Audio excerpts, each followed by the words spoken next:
এইমাত্র খবর পাওয়া গেছে যে রোড অ্যাক্সিডেন্টে মারা গেছেন সেই শিক্ষক। তিনি বেই পেয়ে বাড়ি ফিরে গেছিলেন। শোনা যায় তার মাঝেই উধাও হয়ে যান। পরে জানা যায় ওর সেই কোচিং সেন্টারে হানা দিয়েছিলেন। তবে কি সেই নির্যাতিত মেয়েটিকে আবার করে খুঁজে বার করতে তার সেখানে যাওয়া? সে খবর জানা যাবে না সেই মুহূর্তে তার মানসিক পরিস্থিতি কি ছিল। প্রত্যক্ষদর্শীদের কথায় জানা যাচ্ছে দোলের দিন তিনি একেবারে রং মেখে মানসিক ভারসাম্যহীনের মতো রাস্তায় ঘুরছিলেন। কয়েকজন তাকে চিনেও ফেলেন। কেন তিনি একেবারে রাস্তার মধ্যে চলে এসেছিলেন বোঝা যায়নি।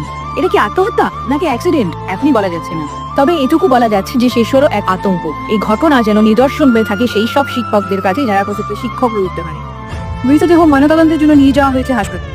তার পরিবারের সাথে যোগাযোগ করা হলে তারা উত্তর দেননি। এখনো পর্যন্ত হাসপাতালে তার পরিবারের কেউ এসে